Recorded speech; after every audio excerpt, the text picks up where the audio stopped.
我靠！你还干嘛给我动感情呢？这年头，你想要出人头地，要动的是脑筋，不能动感情啊！感情一动，你脑筋就动不了了。所以，如果你想害别人的话，你就要害他动感情。你不要觉得这有什么道德不道德，他妈哪天他了了这个道理，一样拿去搞别人，说不定搞的就是我跟你。2000块啦。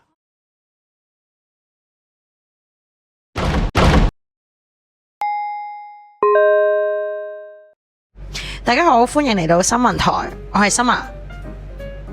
今日我想講下嘅係一套喺1996年楊德昌嘅作品《麻雀》。首先套戲係講述由4個青年組成嘅一個詐騙集團，佢哋分別係紅魚、香港、倫倫同埋牙膏。佢哋呢係一個4人組成嘅詐騙集團啦，佢哋騙財亦都騙色嘅，可能亦都係套戲嘅戲名。咁就好似一台麻雀咁，需要4個人就缺一不可嘅。佢哋嘅詐騙手段呢，就係飾演香港嘅張震呢，因為佢就最靚仔啦，所以佢就負責擔當呢個溝女嘅角色嘅。跟住牙膏呢，又稱之為小活佛呢，佢就係用風水之名呢，但其實佢係詐騙為實嘅神棍。紅魚呢，就係負責統籌成個詐騙啦，佢會好堂皇咁為詐騙揾藉口嘅。佢成日掛喺嘴邊呢，就係因為而家社會大家都唔知自己想要咩啦。需要其他人或者廣告去話俾大眾知佢哋實質需要啲咩嘅，同埋佢人脈比較廣啦，所以佢通常會 kind of 游說啲客咧去睇風水啦。咁跟住小活佛咧就會出嚟話叫啲客就唔好揸架車啦，因為會有血光之災。跟住佢哋就會揸架貨 van 咧去撞人哋架車，去製造意外，令人唔信係佢哋嘅風水好準。而其中倫倫呢，就係負責揸車同埋做翻譯嘅，佢嘅個性呢，就比較單純嘅。咁故事嘅開始呢，佢哋就喺 Hard Rock 間酒吧度揾水魚啦。咁香港即係張震啦，就喺酒吧度識到一個女仔，咁啊帶咗翻屋企一夜情啦。第二日呢，佢哋4個呢，就有啲人飾演黑面，有啲人飾演白面呢，對個女仔表示呢，佢哋所有嘢都係會 share 嘅。而如果個女仔愛張震的話呢，佢同時亦都要需要愛佢啲兄弟嘅，而因為佢哋太好兄弟啦，所以包括住嘅地方啦、錢啦，甚至女朋友呢，佢哋4個都會互相分享嘅。咁嘅情況之下，嗰個女仔呢就半推半讓呢，就俾佢哋誘姦咗啦。咁同時呢，佢哋嗰一晚都喺酒吧度識咗一個由歐洲特登嚟到台灣追愛嘅法國女仔 Martha。咁紅魚呢就打 Martha 主意啦，就想將佢賣去做啲類似援交嘅陪遊 escort 啦。而其中紅魚呢，佢亦都係一個有錢仔嚟嘅喎。佢阿爸呢，其實都係做同佢一模一樣嘅詐騙，就類似係人投資幼稚園啦。咁跟住之後就捲款逃走咯。而佢阿爸之所以人呢，其實個原因就係因為佢曾經被一個嚟自香港嘅第三者叫 Angela 呢，就喺10年前咗成副身家啦。咁由嗰刻呢，紅魚嘅阿爸呢，就領悟到佢嘅真理啦，就係呢個世界只有人嘅人同埋俾人嘅蠢人。人嘅人呢，就可以做個話俾人聽佢哋需要咩嘅人，而蠢人呢，就只有任由宰割啦，同時要得到人呢，必先要獲得對方嘅信任啊。而你係千祈唔可以投放感情喺入邊嘅，投放感情呢，就只有蠢人先會做。跟住紅魚呢，亦都係一路又仰望又痛恨佢阿爸。仰望佢呢，就係因為佢將佢阿爸嘅人之道就放喺心啦，一路周圍同人講佢阿爸呢係全台灣最叻人嘅人啦。咁佢亦都照板煮碗咁成立咗呢個4人嘅團體去周圍人啦。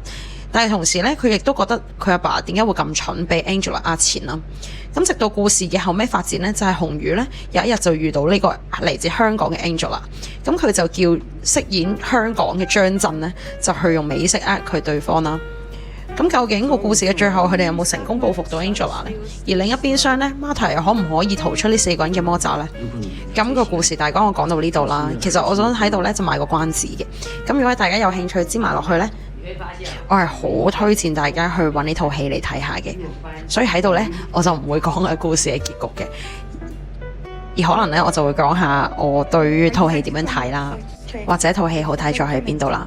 咁我覺得呢，故事嘅發展呢係非常之有趣同埋意想不到嘅，尤其是故事之後究竟佢最終可唔可以到 Angela 同埋 Martha 嘅何去何從呢？我都係覺得係完全我預計唔到嘅，亦都估唔到之後會有 twist 啦。不不過呢，故事其實一開始呢就睇到我非常之唔舒服嘅，尤其係當佢哋4個去遊街嗰個女仔啦，我就會覺得啊，呢個係乜嘢嘅刻板印象呢？點解講到個女仔好似好蠢咁樣呢？而竟然半推半就呢，就會相信呢啲咁荒唐嘅理由。但係我睇到後面呢，就會發現啊，個發展都幾有黑色幽默喎。我反而覺得喺呢度呢，個男女角色都係幾有層次嘅，即係好似呃人嘅人又有男又有女啦，咁被騙嘅亦都係又有男有女，所以我覺得呢，喺呢度嚟講呢，男女嘅性別其實唔係太大關係啦。反而我覺得導演真正想講嘅係喺台灣嘅發展途中，少年呢都係會唔知道乜嘢叫啱，乜嘢叫錯，所以佢哋好容易呢就會誤入歧途啦。而我其實覺得 through 成個故事呢，啲男男女女雖然佢哋不斷咁樣呃人啦，但係有好多位呢都睇得出佢哋只是個少年啦，佢哋渴望被認同啦，佢哋渴望成功。當佢哋面對悲劇嘅時候呢，佢哋都係不知所措嘅。雖然佢哋成日掛喺口邊嘅係呢，千祈唔好用感情啊，但有時呢，人就係會咁不由自主咁投入咗啲感情啦。而當感情係冇回報呢，就會有崩潰嘅情緒，或者我覺得人同人嘅相處係一定會有情感嘅投放嘅。我覺得楊德昌呢個新台北三部曲呢，描繪嘅係喺資本主義嘅高速發展之下呢，錢真係賺得太容易啦，人同人嘅關係呢變得好功利啦。所以紅宇呢，即係其中一個主角呢，先會日日掛喺口邊呢，社會唔係你呃我就係我呃你噶啦，又或者千祈唔好相信人啊，如果唔係就會俾人當傻仔啦。所以當紅宇嘅阿爸喺後尾同紅宇講，原來發現咗乜嘢先係最重要呢？紅宇係會震驚。點解個阿爸會有轉變嘅呢？明明阿爸喺紅宇眼中就係詐騙天王，點解要講啲咁老土嘅嘢呢？我覺得呢套麻雀呢已經好開宗明義呢咁講咗導演嘅睇法啦。佢有啲場口呢係基本上以呢個舞台劇嘅形式去表達嘅。不過我覺得呢個咁多碎碎念基本上呢就係楊德昌嘅特色嚟嘅。撇開碎碎念係比較說教之外呢，我覺得套戲係好有黑色幽默嘅，無論係喺對白啊，甚至係故事嘅發展。第二，我覺得楊德昌除咗係鬧台灣本地人喺資本主義發展下嘅現象呢，亦都有諷刺啲外國人利用台灣嚟撈着數嘅。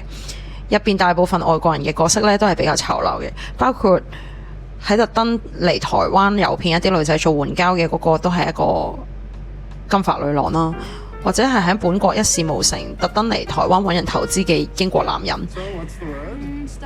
佢哋之所以target台灣嘅資本嘅原因呢，就係單單係華人普遍咁樣覺得呢，鬼佬喺當地係比較吃香嘅。佢哋開口埋口帝國主義呢，佢哋亦都係用一個殖民者嘅姿態嚟到台灣嘅。佢哋無意融入啦，只係當台灣係踏腳石，又或者呢個都係符合喺資本主義下人同人之間呢，一係就當人哋係絆腳石要消滅啦，一係就當大家係踏腳石用嚟揾着數嘅。綜合嚟講呢，我覺得楊德昌嘅戲呢未必係我嘅最愛啦，因為佢太多說教式嘅碎碎念啦。但係我覺得佢非常之擅長寫黑色幽默嘅劇本啦。雖然佢為套戲呢 kind of 呢有一個 happy ending 啦，但係我覺得佢對台灣嘅整體現代化發展嚟講呢，佢都係抱住一個比較悲觀嘅心態，或者係喺面對現代化嘅洪流之中呢，保持一個純真嘅心呢，或者就係當中嘅解藥。好啦，咁今日就係講住咁多先啦。如果大家對套戲有咩諗法，都歡迎大家留言一齊討論呀。如果中意條片呢，就歡迎大家 comment、like 同 subscribe 啦。我哋下次再見啦，拜拜。